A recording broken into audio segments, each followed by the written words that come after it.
Kiki, if you love me, just press the bell icon. So hey guys, here we back. और जो आज हम topic पढ़ने वाले हैं वो स्टैंडर्ड रेट्स। स्टैंडर्ड रेट्स के बाद में हम लोग यहाँ पे कवर करेंगे additional cost on inventory purchase of sale के लिए। एंड फिर आ जाता है आपका रीऑर्डर लेवल। रीऑर्डर लेवल्स के बाद में आप डिस्कस करोगे यहाँ प्राइस लिस्ट, और प्राइस लिस्ट के बाद में आप यहाँ पर सीखने वाले हो ageing analysis of debtors and creditors. तो बिना किसी देरी के स्टार्ट करते हैं इन टॉपिक्स को, और ये सारे टॉपिक क्या क्या होते हैं वो हम लोग देखते हैं। तो आते हैं अपने टैली में आप लोग यहाँ पर आ जाओगे। और मैंने आपको एक नॉर्मली क्या है असाइनमेंट जो मैं आपको हर बार क्रिएट करने के लिए देता हूँ, वो मैंने आपको असाइनमेंट दिया हुआ है। आप ये असाइनमेंट डिस्क्रिप्शन से डाउनलोड करना। और इसमें क्या है कि आपको वही सेम कुछ एक कंपनी क्रिएट करना है, उसमें कुछ लेजर्स क्रिएट करने हैं। इसके बाद में आपको क्या करना है, यहाँ पर एक परचेस दिया हुआ है मैंने, जो परचेस की एंट्री आप पास करोगे। परचेस की एंट्री पास करने के बाद आपको ये एक सेल की एंट्री पास करनी है। ये जो इतना काम है ये मैंने किया हुआ है, आपको मैं एक बार दिखा देता हूँ। जैसे मैंने यहाँ पर कंपनी क्रिएट किया हुआ है, और यहाँ पर जो लेज़र्स आपको मैंने प्रोवाइड किए हैं वो लेज़र्स मैंने क्रिएट कर दिए हैं। आपको जो है यहाँ पर और कुछ नहीं करना, ठीक है। आप अपना जब प्रैक्टिस करोगे तो ये आपको करना होगा। और जो ट्रांजैक्शन है वो भी मैंने किए हुए हैं। नॉर्मली जो परचेस और सेल की एंट्रियां हैं वो हमने कर ली हैं यहाँ पर। ओके, ये आप परचेस की एंट्री देख सकते हो। परचेस की एंट्री जो हमने की है, तो मैंने आपका इसमें जो ये आपका क्रेडिटर है परचेस में, उसको 10 डेज़ का क्रेडिट दिया है। तो उसी के अकॉर्डिंग हम यहाँ पर आगे देखते हैं। फिर हमने सेल का एंट्री किया हुआ है। ये सब आप लोग एंट्री पास कर लेना। उसके बाद में जो आपका यहाँ पर टॉपिक आ जाता है वो है स्टैंडर्ड रेट्स। तो यहाँ स्टैंडर्ड रेट्स मैं आपको सबसे पहले एक्सप्लेन कर दूँ कि होते क्या हैं। नॉर्मली देखो गाइस, आप यहाँ पर गुड्स सेल करते हो, परचेज करते हो। अब हर गुड्स का आपको रेट याद रहे ये तो आपका मैंडेटरी नहीं है ना, कभी आप भूल भी सकते हो। आपके इंडस्ट्री में जहाँ पर आप वर्क कर रहे हो वहाँ पर लॉट्स ऑफ गुड्स आपके पास में हो सकते हैं, कि आपका अलग अलग स्टॉक आइटम्स होते हैं, रॉ मटेरियल्स होते हैं। तो उनका आप किस तरह से यूज़ करते हो, उनका रेट आप कैसे रिमेंबर रख पाते हो, तो वो आप रेट रिमेंबर रख सकते हो स्टैंडर्ड रेट्स की हेल्प से। तो स्टैंडर्ड रेट्स बेसिकली आपका यही काम करता है कि आप यहाँ पर जो है कि अपना टाइम पीरियड यानी डेट के अकॉर्डिंग आप यहाँ पर देख सकते हो कि आपके किसी भी पर्टिकुलर गुड्स का रेट क्या रहने वाला है। अब जैसे मान लो हमारे पास जो गुड्स हैं, हम स्टॉक समरी में देखते हैं, हमारे पास जैकेट्स है, जीन्स है, ट्राउज़र्स हैं और टी शर्ट्स है। अब जैसे जीन्स है, जीन्स का हमने डिसाइड किया कि जो हमारा जीन्स रहेगा वो 1 अप्रैल से और 1 जुलाई तक जो हम जीन्स को परचेज़ करेंगे या हम सेल करेंगे।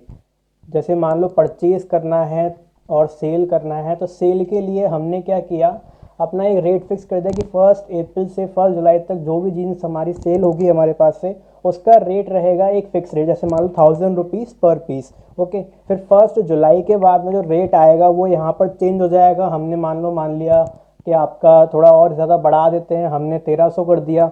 ओके, तो इस तरह से टाइम पीरियड के अकॉर्डिंग डेट वाइज आप गुड्स का रेट मेंशन करते हो, वो आप स्टैंडर्ड रेट्स में आते हैं। ओके, तो इसके लिए आप सेल परचेज दोनों के लिए कर सकते हो बेसिकली।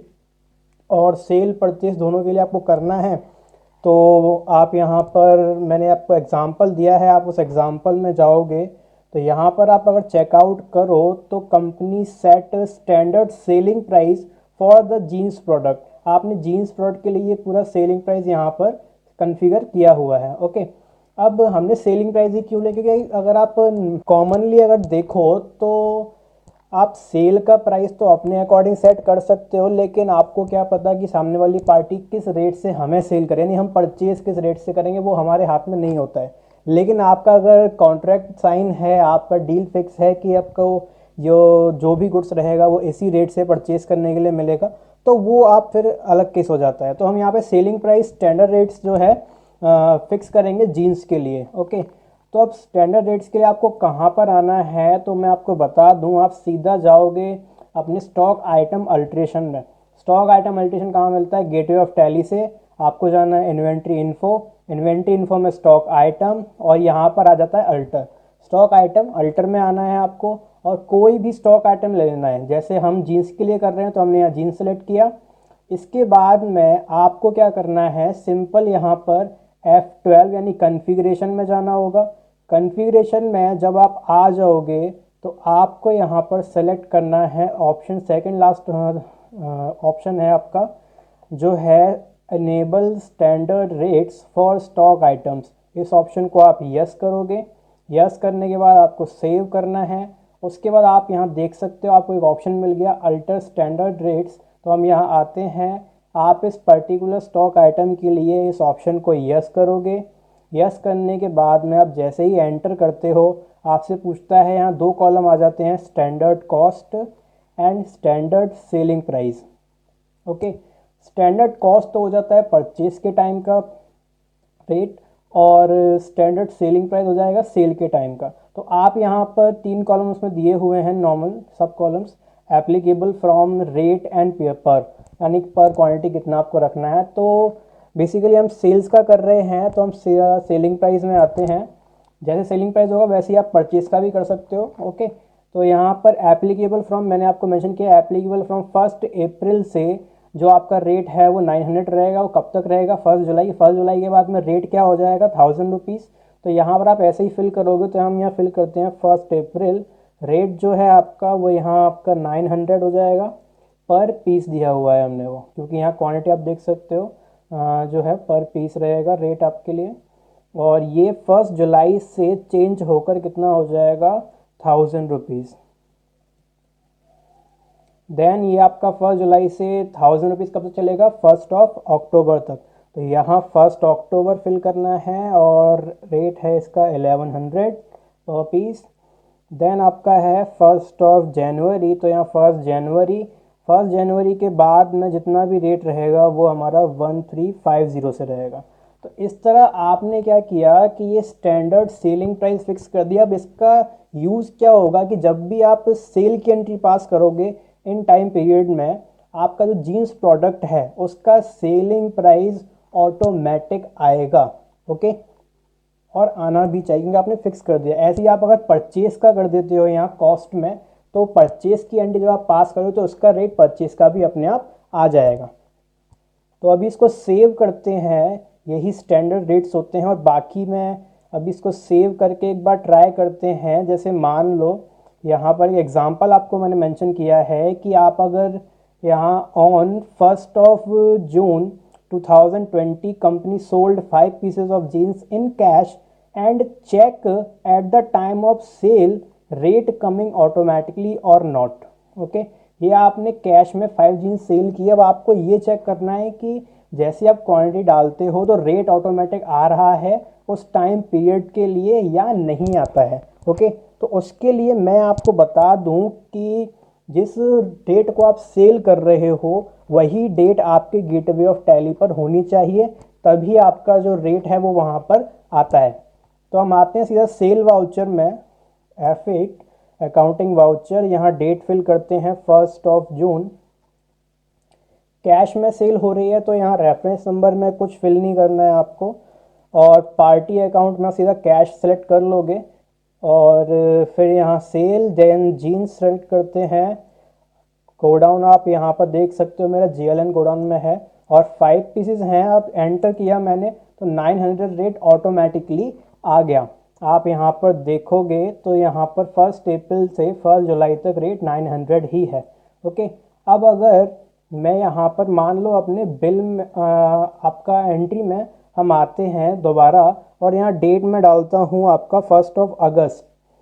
ओके, 1 अगस्त को अगर मैं सेल करता हूँ जीन्स के लिए तो यहाँ पर आप एक चीज़ अगर नोटिस कर पाओगे तो वो यहाँ रेट अभी भी क्या आ रहा है, 900 ही आ रहा है। लेकिन हमने यहाँ तो डेट डाल दिया 1 अगस्त। वो इसलिए आ रहा है क्योंकि अभी आपका गेटवे ऑफ टैली पर जो डेट है वो 1 अप्रैल ही है। अगर आप यहाँ पर जुलाई में के बाद में सेल कर रहे हो तो आपको वो particular date gateway of Tally के करेंट डेट में यहाँ फिल करना होगा। आप इस पर क्लिक करो या F2 करो और यहाँ डेट कर देते हैं हम 1 अगस्त।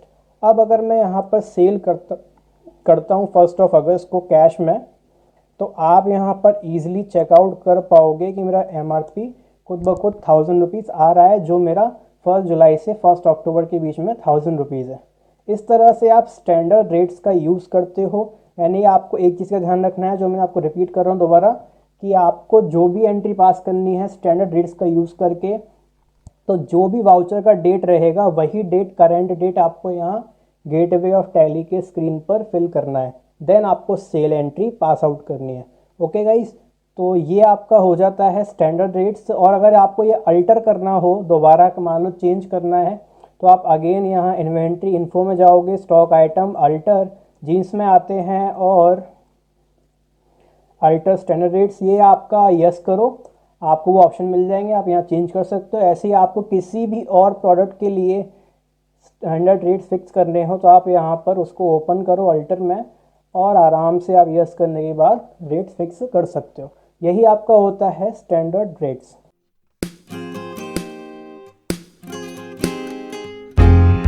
अब इसके बाद में जो आपका टॉपिक है वो आपका है, यहाँ पर आप देख सकते हो, additional cost on inventory purchase and sale. Additional cost on inventory क्या होता है गाइज, कि आप यहाँ पर कोई भी परचेस या सेल कर रहे हो सपोज दैट, और वहाँ पर आपसे वो पूछ लेता है कि भाई आप जब परचेस करने आए या सेल आपने किया, तो परचेस या सेल के टाइम पर कुछ आपका एडिशनल कॉस्ट अगर लगता है, जैसे आपने गुड्स ट्रांसफ़र के टाइम पर देखा था, स्टॉक आइटम क्रिएट जब किए थे हमने, कि हम जब आपका स्टॉक ट्रांसफ़र करते हैं तो उस टाइम पर कुछ एक्स्ट्रा चार्जेस लगते हैं, जैसे ट्रांसपोर्टेशन चार्जेस, लोडिंग चार्जेस।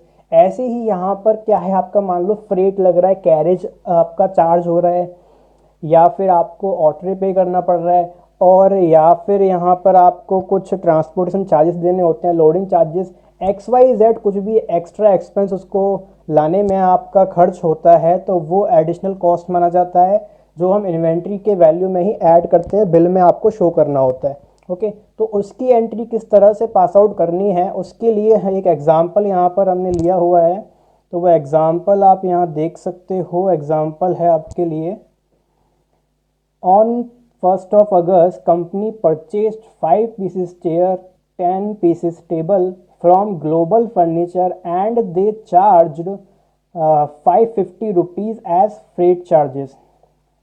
यानी हमने क्या किया कि आपका 5 पीस चेयर और टेबल परचेज किया ग्लोबल फर्नीचर से, उसने क्या किया, हमारे ऊपर फ्रेट भी लगाया है कि आपको फ्रेट भी खुद पे करना पड़ेगा।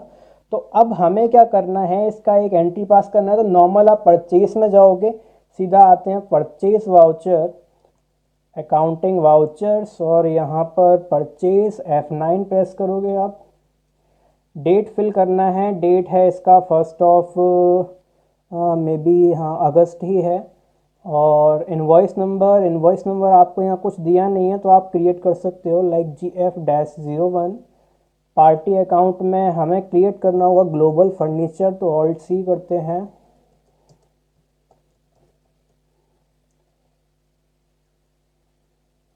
ये परचेस में नहीं, ये सन्ड्री क्रेडिटर्स होगा। Maintain balance bill bye bill, yes, okay. और यहाँ परचेस का लेज़र, नेम ऑफ आइटम में है आपका चेयर, तो ऑल्ट C, चेयर आप क्रिएट कर लोगे पीसेस में।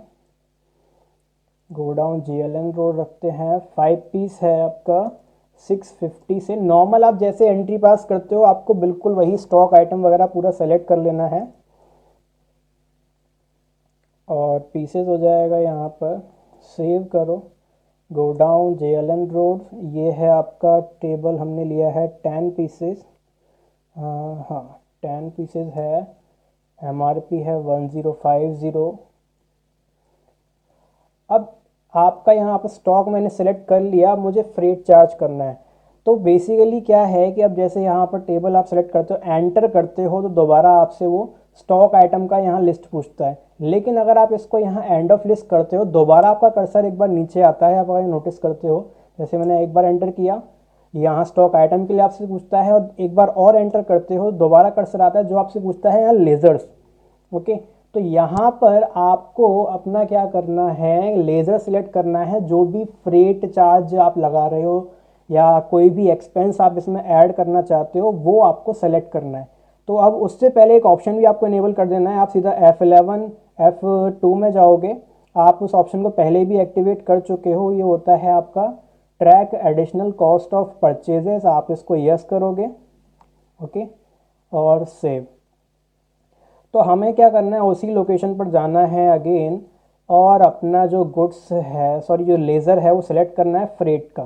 तो यहाँ फ्रेट चार्ज का हमने लेज़र बनाया नहीं है, तो ऑल्ट सी कर लेते हैं। फ्रेट चार्जेस का यहाँ आप लेज़र क्रिएट कर सकते हो, जैसे मैंने यहाँ पर फ्रेट चार्जेस के नेम से लेज़र बनाया। अब बात आती है क्या रहेगा, तो ये आपको मैं बता दूँ डायरेक्ट एक्सपेंस रहेगा, क्योंकि आप इसको गुड्स की कॉस्ट में ही ऐड कर रहे हो, आप इसको बिल में ऐड कर रहे हो, बिल में ये चार्ज हो रहा है, इसीलिए ये डायरेक्ट एक्सपेंस माना जाएगा। ओके, अब आपके पास में दो ऑप्शन है।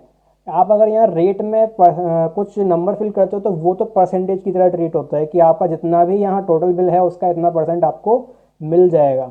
ओके, लेकिन हम यहाँ फिक्स अमाउंट दिया हुआ है हमें, वो है हमारा 550 रुपीज़। तो हम रेट में 0 रखते हैं और अमाउंट में डायरेक्ट हम 550 फिल कर सकते हैं। ये मैंने यहाँ फिल कर दिया। आप अगर इसका यहाँ दोबारा कोई और एक्स्ट्रा चार्ज यहाँ पर चार्ज होता है तो वो आप सेलेक्ट कर लो, अदरवाइज़ आप इसको सेव करो, और ये आपका एडिशनल कॉस्ट के साथ में एंट्री पास हो जाती है। आप अगर यहाँ पर अपना एक बार प्रॉफिट एंड लॉस चेकआउट करते हो तो प्रॉफिट एंड लॉस में आपको शो हो जाएगा कि आपको फ्रेट चार्जेस इतना यहाँ पर आपको देना पड़ा। बाकी का जो पेमेंट है वो किससे आना है, वो तो आपको पता ही है कि वो आपको पेमेंट किसको करना है, ग्लोबल फर्नीचर को करना है। ओके, जिसमें से आपका जो भी था वो आपका बिल इतना था, जिसमें से आपको फ्रेट चार्जेस इतना पे करना पड़ा।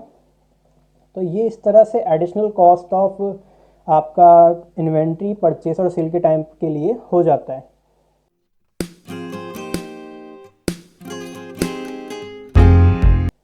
इसके बाद जो आगे टॉपिक है आपका वो आ जाता है रीऑर्डर लेवल। तो रीऑर्डर लेवल के बारे में अगर मैं आपको थोड़ा एक्सप्लेन करूं तो रीऑर्डर लेवल होता क्या है आपका गाइस, कि आप कोई भी प्रोडक्ट आपके पास में रहता है, ओके, अब मान लो उसकी कभी शॉर्टेज ना हो तो उसके लिए हम दोबारा से ऑर्डर प्लेस करने के लिए रीऑर्डर लेवल क्रिएट करते हैं। अब होता क्या है कि जैसे आपने मान लो यहाँ पर आपके पास में क्या है, कोई कस्टमर आता है और वो कस्टमर आपसे आकर बोलता है कि सर मुझे आपसे जो है जीन्स परचेज़ करने हैं या जैकेट्स परचेज़ करने हैं, कोई भी प्रोडक्ट लाइक जीन्स ही हैं, वो मुझे आपसे जीन्स चाहिए 30 पीस। ओके, तो आप बोलते हो ठीक है, हाँ जी सर हमारे पास में 30 पीस हैं, हम आपको दे देंगे। लेकिन आप उस कस्टमर के जाने के बाद में अपना स्टॉक चेकआउट करते हो, टैली में स्टॉक समरी में आने के बाद, तो हम यहाँ पर देखते हैं कि हमारे पास 30 पीस तो है ही नहीं जीन्स के, हमारे पास 15 पीसेस हैं।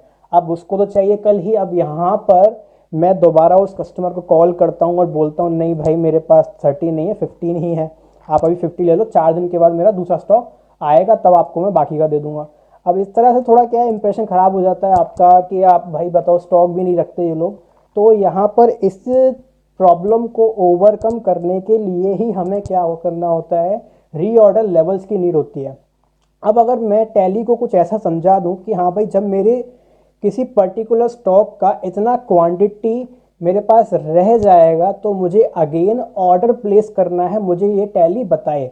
कुछ ऐसा सेट करने के लिए ही हम रीऑर्डर लेवल का यूज़ करते हैं। अब मैं आपको रीऑर्डर लेवल के बारे में की बात करूँ तो रीऑर्डर लेवल 2 टाइप के होते हैं, एक होता है बेसिक और एक होता है एडवांस। ओके, मैं यहाँ पर आपसे से ओनली अभी बेसिक के बारे में बात करने वाला हूँ, एडवांस के लिए हम अनदर वीडियो क्रिएट करेंगे। तो आते हैं आपका रीऑर्डर लेवल। तो रीऑर्डर लेवल आपको यहाँ पर आप देख सकते हो, मैंने एग्जांपल जो दिया है वो आपको सेट किया होगा।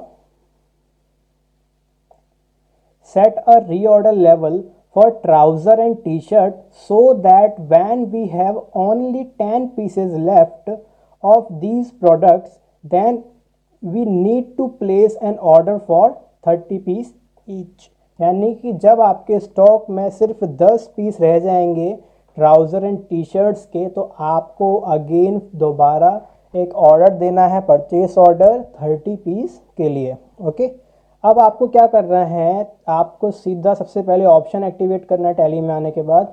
वो ऑप्शन है आपका F11 में आप जाओ, F2 करो। ओके, यहाँ पर आपको ऑप्शन मिल जाता है enable sales order processing, enable purchase order processing. Okay, आपको क्या है, ये दोनों ऑप्शन एक्टिवेट कर देना है, enable purchase order processing, enable sales order. और इसमें अगर आप सेल्स ऑर्डर को नहीं भी करना चाहो तो चलेगा, बाकी हम यहाँ दोनों को कर देते हैं और सेव करते हैं। इसके बाद आपको रीऑर्डर लेवल सेट करना है अपने ट्राउज़र एंड टी शर्ट्स के लिए, तो आप सीधा जाओगे यहाँ पर इन्वेंट्री इन्फो में। इन्वेंट्री इन्फो में आने के बाद आपको ऑप्शन मिलता है रीऑर्डर लेवल्स। आप रीऑर्डर लेवल्स में आ जाओ। अब यहाँ पर आप स्टॉक ग्रुप के लिए कर सकते हो, स्टॉक आइटम के लिए कर सकते हो।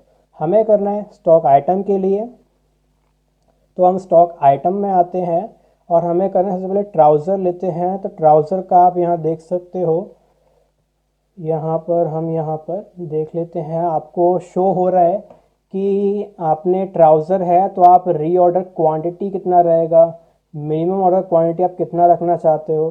तो रीऑर्डर क्वांटिटी हो जाती है कि आपको कितनी क्वांटिटी पर ऑर्डर देना है।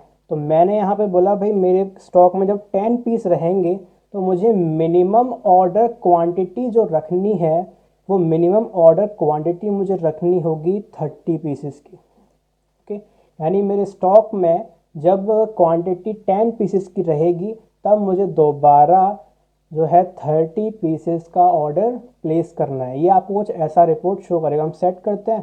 दैन ऐसी टी शर्ट के लिए भी है, तो मिनिमम रीऑर्डर क्वांटिटी 10, जब 10 पीस रह जाएंगे तब हम ऑर्डर देंगे मिनिमम ऑर्डर क्वांटिटी का यहाँ पर 30 पीसेस का।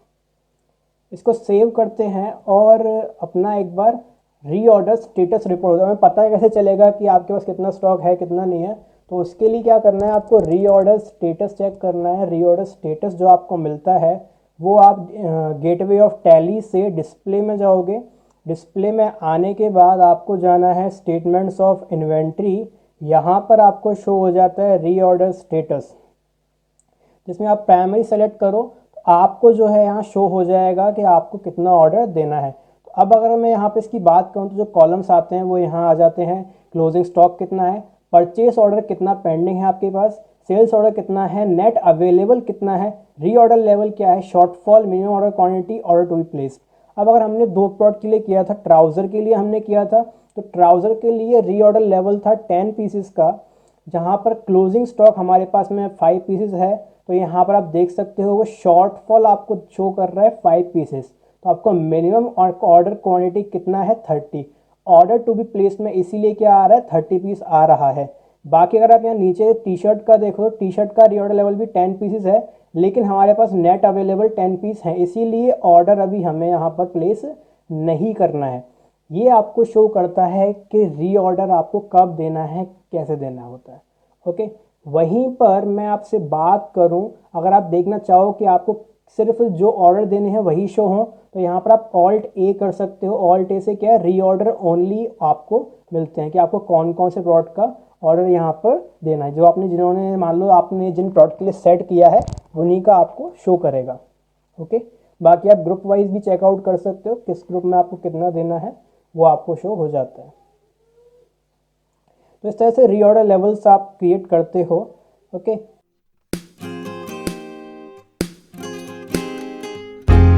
इसके बाद जो आपका टॉपिक आता है वो है आपके लिए प्राइस लिस्ट। तो यहाँ पर प्राइस लिस्ट क्या है, मेनली आपको मैं एक एग्जांपल से समझाऊँ तो ऐसे समझ लीजिए कि आप कहीं पर भी कुछ भी प्रोडक्ट परचेज करने जाते हो तो उनका आपको रेट मिल जाता है कि हाँ भाई आप अगर इतना ख़रीदते हो तो आपको ये रेट मिलेगा, आप अगर इतना लेते हो तो आपको ये रेट मिलेगा। मैन्युफैक्चरिंग प्रोसेस में या फिर आप कोई भी सेल वगैरह देखते हो, जैसे आपका जो है एग्ज़ाम्पल के लिए उसमें आप किसी मान लो फ्रूट वाले के पास जाते हो कुछ फ्रूट्स परचेज़ करने के लिए। सपोज़ दैट हम एप्पल परचेज़ करने के लिए गए, एप्पल सेब खाने वाला चलाने वाला नहीं। तो आप जब एप्पल परचेज़ करने जाते हो शॉप वाले के पास में, तो वहाँ पर आपको जो है बहुत सारे कैटेगरीज़ के एप्पल मिल जाते हैं। 3-4 कैटेगरी का एप्पल आपको मिल जाता है। वो बोलता है कि आप पूछते हो हाँ भाई ये कैसे कैसे हैं, तो वो अलग अलग उनका नाम बता देता है कि हाँ सर ये 50 रुपये का है, 50 रुपये के जी है, ये 100 रुपीज़ के जी है, ये 150 रुपीज़ के जी है और ये 250 रुपीज़ के जी। मतलब 4 कैटेगरी वहाँ पर उसने बता दी है। ओके, अब हर कैटेगरी मान लो आपको लेना है 150 रुपीज़ पर के जी वाला। अब आप बोलते हो हाँ भाई 150 रुपीज़ पर के जी वाला मुझे लेना है, तो इसमें आप मुझे 1 kg कितने का दोगे, तो वो बोलता है सर 150 का।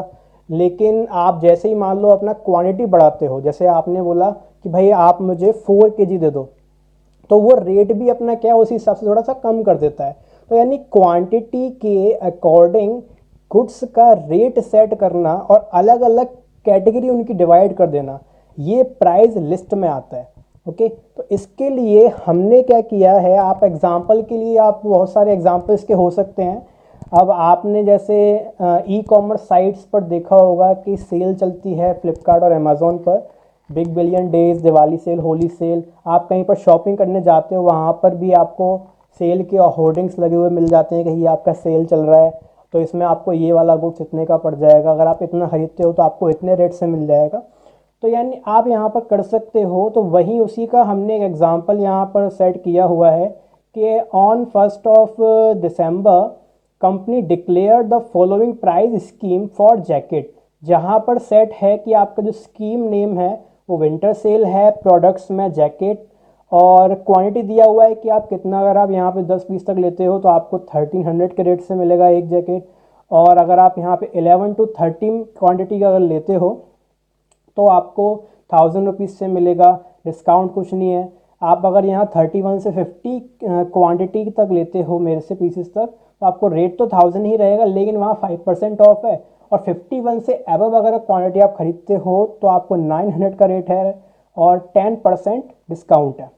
ओके, तो इसको करना कैसे है, टैली में हम लोग आते हैं और यहाँ पर आपको सिंपली क्या करना है, F11 F2 में जाना है। आप F11 और F2 प्रेस करोगे, यहाँ से आपको ऑप्शन मिल जाएगा use multiple price levels. Okay, आप इस ऑप्शन में आओ, यस करो इसको। अब इसको यस आप जैसे ही करते हो, एंटर करने के बाद वो आपसे पूछता है प्राइस लेवल्स। तो यहाँ पर जो ये प्राइस लेवल्स हैं वो आपके स्कीम के नेम्स हैं। ओके, आप यहाँ पर रिटेलर क्रिएट कर सकते हो, आप यहाँ पर होलसेलर क्रिएट कर सकते हो, जैसा भी आपका रिक्वायरमेंट रहता है उस रिक्वायरमेंट के हिसाब से आप कर सकते हो। क्योंकि हमें पता है अगर हम रिटेलर के पास जाते हैं तो उस गुड्स का कुछ और प्राइस रहता है, वहीं पर अगर हम वही प्रोडक्ट होलसेलर के पास खरीदने जाते हैं तो वहाँ पर उसका कुछ और रेट हमें देखने को मिलता है। तो यहाँ पर हमारा स्कीम नेम जो है वो है विंटर सेल, तो हम यहाँ फिल करते हैं विंटर सेल, एंटर। आप यहाँ पर जितना भी इन्फिनिटी लिस्ट है वो आप क्रिएट कर सकते हो, कोई लिमिट नहीं है, आप जितना मर्जी यहाँ क्रिएट कर लो और सेव करते हैं इसको। देन आपको क्या करना है, जैकेट के लिए ये प्राइस लिस्ट सेट करनी है, तो आप सीधा जाओ गेटवे ऑफ टैली से, फिर ऑप्शन को एक्टिवेट करने के बाद में इन्वेंट्री इन्फो में आने के बाद आपको आना है यहाँ पर प्राइस लिस्ट ऑप्शन, आपको यहाँ शो हो रहा है। आप इस प्राइस लिस्ट में जाओगे, आप यहाँ पर ग्रुप शो हो जाते हैं। हमने कोई भी ग्रुप क्रिएट किया हुआ नहीं है तो इसलिए कुछ शो नहीं हो रहा। बाकी प्राइस लेवल, आपको जो लिस्ट आपने प्राइस लेवल्स क्रिएट किए हैं वो शो हो जाएंगे। आप यहाँ विंटर सेल सेलेक्ट कर लोगे। एप्लीकेबल फ्रॉम, अब एप्लीकेबल फ्रॉम मैंने यहाँ बोल दिया आपको कि आपको ये कब से डिक्लेयर करना है, 1 December से। तो यहाँ एप्लीकेबल फ्रॉम में भी आप क्या सिलेक्ट कर लोगे, 1 December। एंटर करते हैं तो आपसे पूछता है भाई प्रोडक्ट बताओ, प्रोडक्ट है हमारा जैकेट ही है ना, हाँ जैकेट ही है। हम जैकेट के लिए यहाँ पर अपना ये कर रहे हैं तो हम जैकेट सेलेक्ट करने हैं। अब आपसे पूछता है क्वांटिटीज़ फ्रॉम लेस देन, हमने यहाँ पर लिया है अप टू 10। ओके, यानी 10 क्वांटिटी तक, 10 पीसेस तक। तो यहाँ लेस देन अगर आपको रखना है तो वो लेस देन 11 हो जाएगा, तभी अप टू 10 बनता है। ओके, 11 से कम होगा तभी तो अप टू 10 आएगा। और रेट है उसका फिर यहाँ 1300। डिस्काउंट आपसे देख सकते हो, पूछ रहा है डिस्काउंट कितना रहेगा। एंटर करते हैं, आपसे पूछा 11 से आप कितनी क्वांटिटी तक रखते हो, तो मैंने 11 से 30 रखा हुआ, तो यहाँ इसलिए यहाँ लेस देन 31 हो जाएगा। MRP उसका 1000 है और फिर 31 से वो 50 है तो यहाँ लेस देन 51। क्वांटिटी है 1000, सॉरी रेट है 1000 और डिस्काउंट हमने दिया हुआ है 5%।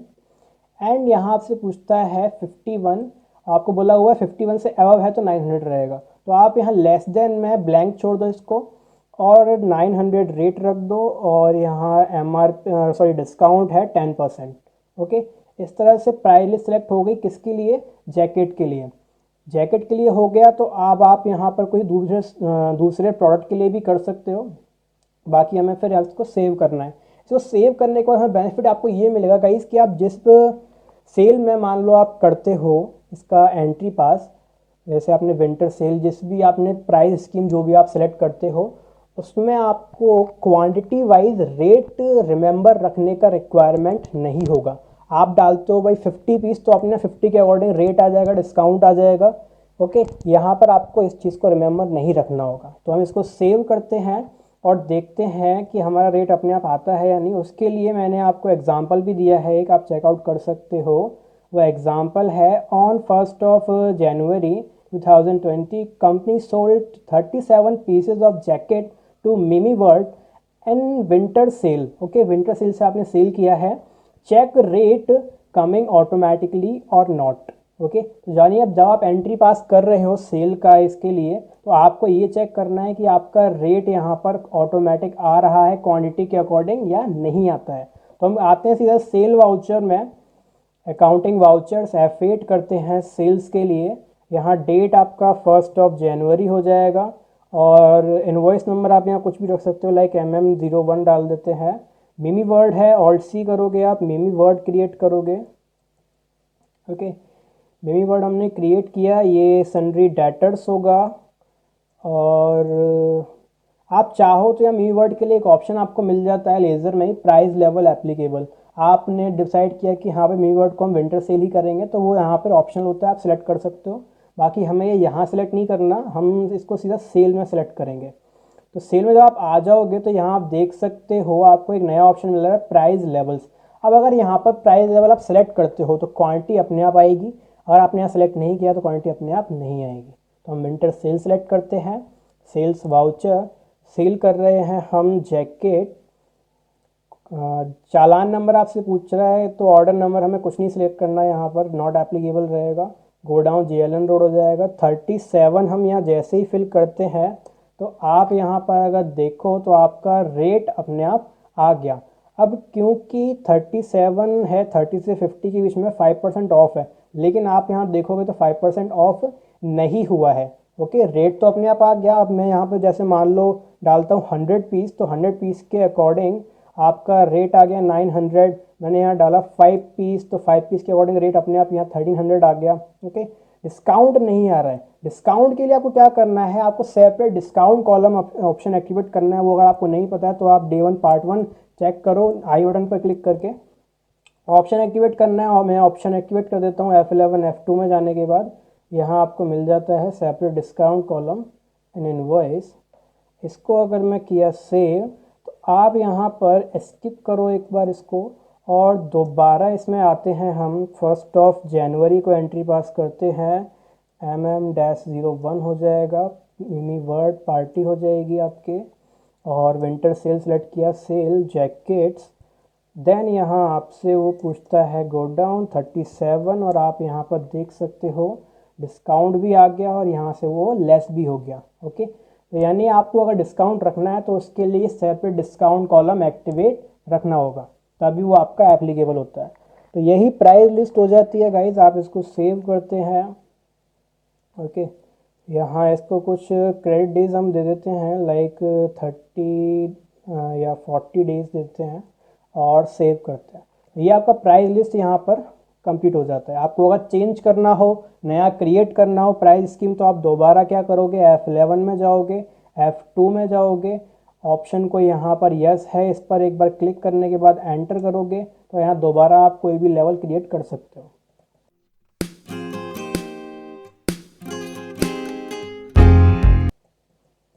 तो देखते हैं आगे टॉपिक हमारा क्या है। तो नेक्स्ट टॉपिक जो आपका आता है वो आ जाता है एजिंग एनालिसिस। अब एजिंग एनालिसिस क्या है गाइस, मैं आपको अगर क्लियर करूं तो एजिंग एनालिसिस में आप डेटर और क्रेडिटर्स के बिल में क्रेडिट डेज के अकॉर्डिंग उनका आउटस्टैंडिंग रिपोर्ट चेक करते हो। यानी कि आपको कितने दिन में किसका पेमेंट देना था, कितने दिन में किसका पेमेंट आपको नहीं देना है, या किससे पेमेंट आना है जो आपने क्रेडिट डेज दिए हैं उनको, तो उसी के अकॉर्डिंग एजिंग एनालिसिस होता है। आपको यहाँ पे किस तरह से चेकआउट करना है, यहाँ पर मैंने आपको एग्जांपल भी मेंशन किया है, चेकआउट एजिंग एनालिसिस रिपोर्ट। तो ये रिपोर्ट आपको कैसे चेक करनी है, कहाँ पर मिलती है, तो वो देखते हैं। आप यहाँ पर आ जाओगे गेटवे ऑफ टैली पर। गेटवे ऑफ टैली से आपको सीधा जाना है डिस्प्ले, उसके बाद स्टेटमेंट्स ऑफ अकाउंट, यहाँ आपको मिलेगा आउटस्टैंडिंग्स। आउटस्टैंडिंग्स में आप आओगे तो आपको रिसीवेबल पेएबल मिल जाता है कि आपको रिसीव कितना होना है, पे कितना करना है। तो हम यहाँ रिसीवेबल में आपको पता है डेटर्स शो होंगे, पेएबल में क्रेडिटर्स शो होंगे। तो हम एक बार देखते हैं कि हमें रिसीव कितना होना है। एंटर किए तो यहाँ पर आपको दिखा रहा है कि आपको पार्टी मेहता स्टोर और मिमी वर्ड से ये पेमेंट्स आने हैं। ओके, अब इसका मुझे डेज के अकॉर्डिंग देखना है कि आपको किस बिल का पेमेंट कितने दिन में आना है। तो यहाँ पर आप F6 प्रेस करोगे, उसके लिए यहाँ ऑप्शन दिया हुआ है एज वाइज। आपको यहाँ ऑप्शन ओपन हो जाएगा एजिंग एनालिसिस। आप यहाँ सिलेक्ट कर लो ageing by due date. Okay, आप बिल डेट के अकॉर्डिंग भी कर सकते हो, मैं आपको एग्जांपल बता रहा हूँ एजिंग बाय ड्यू डेट का। एंटर करते हैं तो आपको यहाँ कॉलम्स क्रिएट करने हैं कि आप कितने से कितने दिन का रखना चाहते हो। तो मैंने यहाँ बोला 0 से 7 डेज़ का एक कॉलम रहेगा, 7 से 15 डेज़ का एक कॉलम रहेगा, 15 से आपका जो है 30 डेज़ का एक सेपरेट कॉलम रहेगा, बाकी 30 डेज से एबव अलग बन जाएगा। ऐसे आप एंड सो ऑन क्रिएट करते जाओ। तो आप एंटर कर दोगे तो आपका जो रिपोर्ट है वो आप यहाँ देख सकते हो, वो आपके लिए अलग अलग कॉलम्स में शो कर रहा है कि लेस देन 7 डेज़ में किससे कितना पेमेंट आना था, और 7 से 15 डेज़ में कितना पेमेंट आना है, 15 to 30 डेज़ में कितना पेमेंट आना है, ग्रेटर देन 30 डेज़ में कितना पेमेंट आना है। ओके, तो इसलिए यहाँ पर ये आपका हो जाता है रिसीवेबल। बाकी आप अगर यहाँ देखो तो ये मिमी वर्ड का 1 जनवरी को था, इसलिए लेस देन 7 डेज में दिखाएंगे, भी ओवरड्यू नहीं हुआ है। अब अगर मैं इसको यहाँ पीरियड चेंज कर दूँ ऑल्ट F2 से, मैंने 1 अप्रैल से मान लो 31 मार्च डाल दिया, तो आपका ये भी किस में चला गया, ग्रेटर देन 30 डेज़ में चला गया। अभी तक पेमेंट इनका नहीं आया है, ये ओवरड्यू 30 डेज़ से ज़्यादा चले गए हैं ये। ओके, ऐसे ही आप सेम किसका चेक कर सकते हो, पेबल्स का। तो आपको पे इतना इतना करना है इनको, तो आपको क्या करना है, F6 करना है, एजिंग बाय ड्यू डेट लेना है, कॉलम्स यहाँ पर वही सेम है। आपको ये शो कर देगा कि आपको इतना इतना पेमेंट इनसे अभी तक नहीं आया है, इतने दिन का ओवरड्यू इनका हो चुका है, यानी इसका 7 डेज से कम है या नहीं है, वो आपके लिए यहाँ पर शो कर देता है। आप यहाँ पीरियड चेंज करो, पीरियड चेंज करने के बाद जैसे मान लो मैं 1 अप्रैल से ओनली 31 जुलाई तक का फिल करता हूँ, तो 31 जुलाई तक का ये मेरे को शो करेगा कि आपको सिर्फ इसका पेमेंट आना है जो 15 to 30 डेज़ में आपका पेमेंट डिले हो रहा है। ओके, इस तरह से एजिंग एनालिसिस आप कर लेते हो। बाकी आप पूरा लेज़र में जाते हो तो यहाँ पर्टिकुलर लेज़र का भी चेकआउट कर सकते हो कि वो डेटर है क्रिएटर है, आपको अलग से शो कर देगा। तो यही आपका होता है गाइज।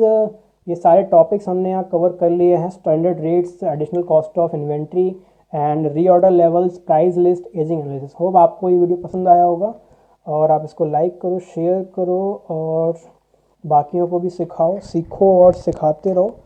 फिर आगे जो हमारे टॉपिक्स होने वाले हैं वो वाउचर क्लास और इंटरेस्ट कैलकुलेशन हम लोग कवर करेंगे डे 9 में। ओके, डे 9 के भी 2 पार्ट में क्रिएट करूँगा। पार्ट 1 में रहेगा आपका वाउचर क्लास, पार्ट 2 में रहेगा इंटरेस्ट कैलकुलेशन। ओके गाइस, मिलते हैं आपसे, टाटा बाय बाय।